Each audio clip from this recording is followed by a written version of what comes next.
Hello learners, this is Bharti Satish in Unit 2 series. Today we are going to know about The Rape of the Lock written by Alexander Pope. Pope belongs to 1668 to 1744. He is a poet and a satirist and a neoclassical poet also.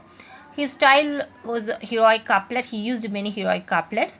His other names were he is a father of satire, a little nightingale, the wicked wasp of Twickenham, and the high priest of rationalist and social age.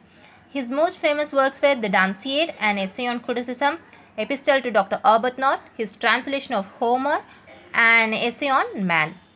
And The Rape of the Lock is a very important and a popular work of Alexander Pope. And it was published in 1712 with 12 cantos and an enlarged edition published in 1714 with 5 cantos. That is what is the piece that we are reading now, and it is published by Linton's Miscellaneous Poem. And in 1717 another enlarged edition was published, and in that edition an addition of Clarissa's speech on good humor was also included, right? And it is a poetry and a mock heroic poetry. It is also known as mock epic, and the style used in this poem was heroic couplets and iambic pentameter, and it is dedicated to the real person Arabella Fermor. This work is similar like Samuel Butler's Hudibras in 1684. And this is in this poem has been occasioned on the request of his friend, Alexander Pope's friend John Cryle, and he asked him to write this poem to solve a dispute between two families in the Roman Catholic Society, between Arabella Fermor and Lord Peter. And it is a satire on artificial manner of 18th century England. Started in this poem was started with an invocation to goddess of poetry. In this poem, Belinda, she is the main character and the heroine of this poem. She is a beautiful woman of 18th century, and she wore a very long petticoat of 7 shielded folds, and her dress wear and her god were 50 spirits, right?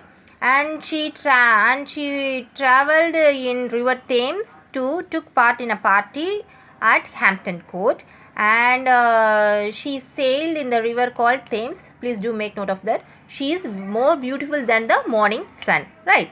And in the party, Baron, he is the fictional character of real character Lord Peter, and Baron cuts 2 lock of hairs from Belinda, and that is the dispute arose between the two families. To solve the dispute only, John Cryle asked Pope to write the poetry. In this poetry, first Belinda sails in Thames to took part in the Hampton party. In that party, Baron was impressed by the look of Belinda, and Belinda's pretty maid name is Betty, and Belinda was guarded by many fairy spirits. The chief of the fairy spirit is Ariel, and other few spirits that guard Belinda were Belinda's earrings were guarded by Brillanti, and Belinda's watch was guarded by Momentia, and Belinda's superb locks, the 2 lock of hairs were guarded by Crepissa, right? And in that party, Baron was so impressed by the beautiful look of Belinda, and he want to cut the lock, and he want to possess the lock for a long time. For that, he